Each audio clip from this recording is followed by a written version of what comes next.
Africa should invest in airports, because airport is the how to say, well, if you want to travel, and I suppose that a lot of Africans will start to travel in the next 10 to 50 years, as soon as the income level will raise, the first thing is to travel around, to go to South America, to visit Europe, and maybe to go to Dubai, Hong Kong, and all these nice places.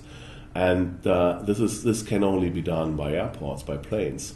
You're not able to drive to Brazil or to drive to Düsseldorf in Germany or wherever. And airports have another advantage. You also can use them for freight. Of course, it is expensive, but nevertheless, it's the fastest way to get consumer goods into the country. And some of the countries have already recognized that and now invest in airports as hubs. And that's the next question, as a hub. I did not mention the airport as a hub, but it does play a very, very important role as a hub for other countries. Regarding rail, well, to answer a question about rail can be very difficult. I think on the one hand it makes sense to have well-working and estimated rail, especially for the freight, or let's say for both. For passenger, for commuters, it's of importance as long as you do not have to pay a high amount for traveling. On the other hand, it also plays a huge role, especially for bulk, for the mining industry, for the coal industry, and so on. Nevertheless, it has to be reliant and it has to be fast.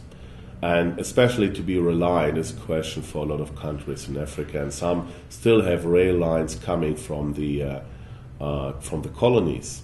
And well, I'm not so sure about rail, to be honest, because what we also see in Europe is, well, we spoke about model split a lot in the last 10 to 15 years, and everyone asked for bringing more goods on the rail.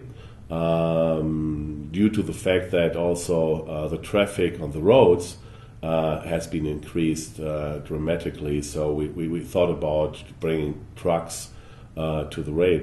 But nevertheless, to be very honest, it does not even work in a developed territory like Europe. So the question of rail is very difficult to answer. I'm not sure when you have to invest in rail, it's a huge amount that you have to invest.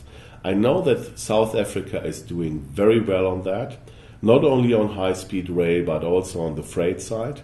And they plan to invest huge amounts in the next future, and I think this is definitely the right way. They have already a rail system, and it is working. But when you look at other countries, when they have to decide, shall we take our money for infrastructure development and invest in rail or invest in road,